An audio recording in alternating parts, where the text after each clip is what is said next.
try not to get on yachts for nothing. For just no good reason without figuring out where that came from. Well, we both know what the reason is. The reason why they're on the yacht. But yeah. The dude is paying to play. But with all of this is why we're talking about, a committed relationship. We're talking about quality, spouses, like on both sides, Sure. looking for a quality female to be a wife and mother of your children, looking for a quality, successful or upward trajectory man to be, who wants a home and a family and, a committed relationship, sitting on the porch in the rocking chairs, and a provider, Sure. all of this. So we're saying, yes, you want all of this. This is how to get it. Sure. I love to keep coming back to our why. Right. Because people get all caught up in all of this and be like, oh my gosh, you're so critical and nothing like this exists. It's like, no, it's rare, but it does exist, especially if you posture yourself to be that person who attracts that kind of other person. Yeah, you've got to do the work on your side to go ahead and be worthy of an amazing partner, right? Because they're looking for something that is different than they could provide for themselves, but is roughly equivalent in value.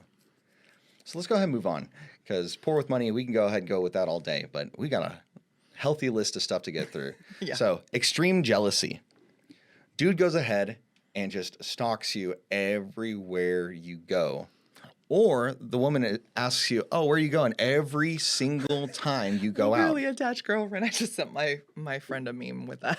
A really attached girlfriend. I'm like, oh my goodness. That Right? just came to my brain face. Sure. And I'm thinking like the women that are like, hey, where are you going? When he's trying to get out and he's like, look, I'm just meeting up with the guys. And then it's Gonna go through your hilarious. phone every time you're in the shower. Or something, right? And it's hilarious because a lot of times that these things come up on social media, it's something where the guy goes out every week and it's a scheduled thing. And still there's the question, oh, where are you going? And it's like, does it really matter? Like, I'm going out with the guys, we're doing a thing. And if you're with a trustworthy person, there you go. But if you're with somebody that's super jealous, no matter how trustworthy you are and how above board you are, they're still going to go ahead and pry. And that's why we're bringing it up as a red flag, right? I mean, we did spend our dating years and early in our marriage before smartphones and all of that and Life 360 Yeah. and all of that stuff. But still, I didn't ever have to worry because that was a consideration from the beginning. I wasn't going to go play the games. I was just finding somebody to have a committed relationship. That was my end game always. But, I think, what was it, the first week we were married? You went to go play at a game store. Okay. And then you were out until 6 a.m. Oh, yeah. That sounds about right. It sounds like a draft night. But Yeah. it was honestly something that we never talked about. But I honestly never even considered that was a thing. Sure. Especially because we, up until you were joining the military, and then we just kind of bounced back and forth between our mom's houses because you were trying to get in shape to get accepted. Yeah, absolutely. That was the first time we really kind of spent not living together because it wasn't really a thing, but intensive time together. Sure. And then all of a sudden it was well, we got married. Okay, we're good. We live together. It's great. And then it was it was 2 a.m. and I was like, what happened? But I was mainly, it wasn't oh, who's he running around with? It was, oh my gosh, are you in a ditch somewhere? Sure. Do I have to call the police? But wait, I have to wait 48 hours? That's painstaking. No way. And then you come waltzing in at 6 a.m. I'm like, bro, okay. And it was it wasn't where have you been? It was just Because you were genuinely worried. Okay. It wasn't it wasn't coming from anything Yeah. other than, hey, was you just wanted me to be safe. yeah.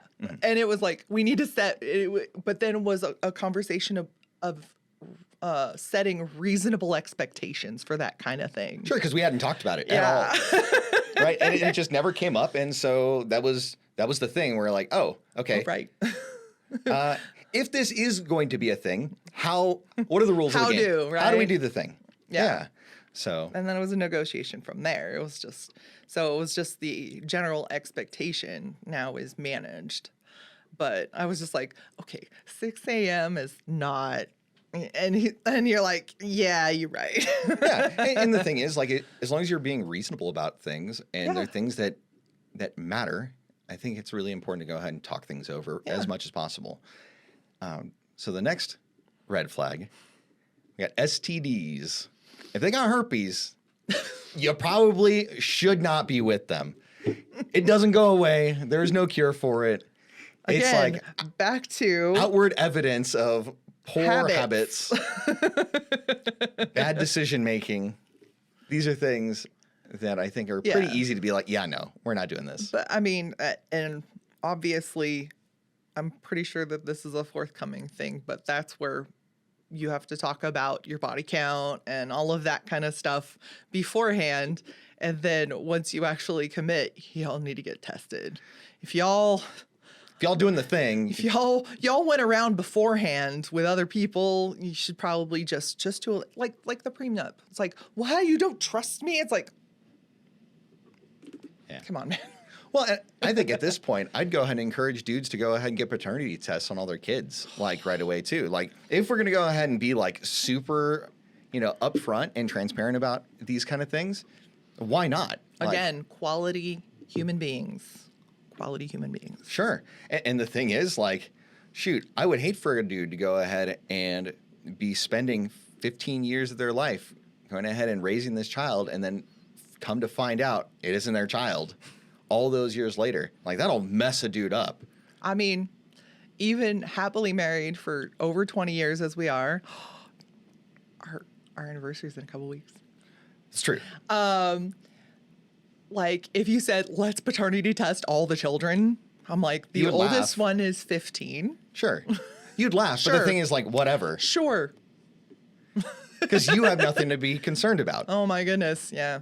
I mean, but it just, if you knew our kids from the beginning, like, it's funny because people who've known us, like, for a long time have seen our kids, and then they saw, like, the second set of kids, and they're like, yeah, those are y'all's kids. Yeah. I was like, well, they weren't the mailman's. Right. All right. So STDs, definitely red flag. Probably, from my perspective, it'd be a non-starter. I'd be like, yeah, no, you've been irresponsible with your body and all that. Nah, we're not doing this. And even no matter what, go get tested. You gotta commit to one another, go get tested. That's it. Like, this is obviously, yep. Because otherwise, it's what do you call it? Recreational use only. Recreational use only, yeah. I mean, that's a thing, I guess. I mean, and decide what your priorities are, right? Whereas the guys that I would go ahead and encourage to become heroic, I wouldn't want them wasting their time with that kind of thing. But hey, hormones are a thing. Just be smart about it. But I mean, also, if you're one of these people who wants to be a recovering, with a past, kind of wants to be on this better road, go get tested. Yeah. and like, if there's something that you can go ahead and treat and get cured, just do that up front. Like, do the work, right? I think that's kind of like the least you could do. Oh my gosh, I read I read it, or I talked to somebody about like how the discovery of penicillin in the 50s, they're like, and then right after was the sexual revolution. I was like, it's like Andy. I was like, Andy, pass for all that. Andy from PNR. I'm a meme. If I went to high school nowadays, I would be in that clique called the meme lords. Yeah, I think you love memes. Think in memes.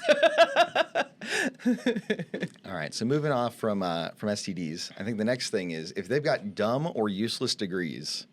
All right, how do I define dumb or useless degrees? It's going to be one of these things. Either the jobs that are related to it are notoriously underpaid, unless you have like some conviction for going into that field and it's like you want it to be your life's work, sure.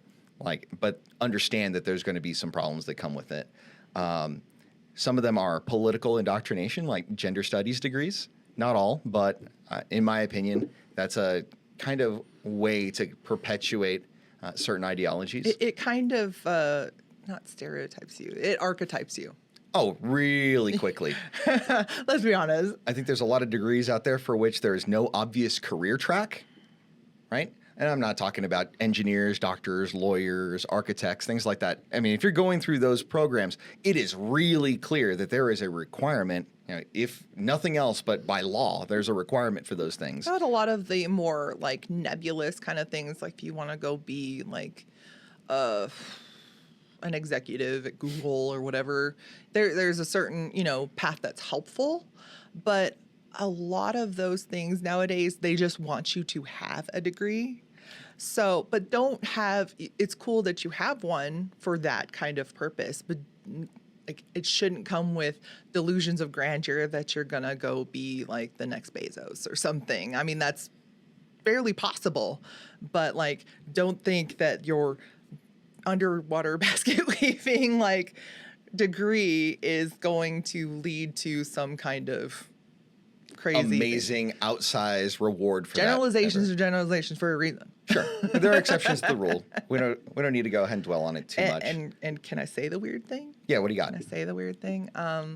This more applies to women, sure, than to men. Well, I think especially men generally go towards things that are looking to make a track for a job. We talked about that last time where we talked about, I am the table.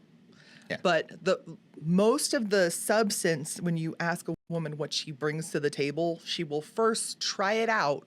That I have this degree, I've studied this, blah, blah, blah. I have this job, I bring in this much income. And when they even say in the beginning, my purpose is to find a high value man, right? A earner, a provider, blah, blah, blah. If you've got all of this as your contribution, why does he need you? Well, and if he's the kind of guy that you want, does he want that? Does he care? Exactly. Right? Like, why?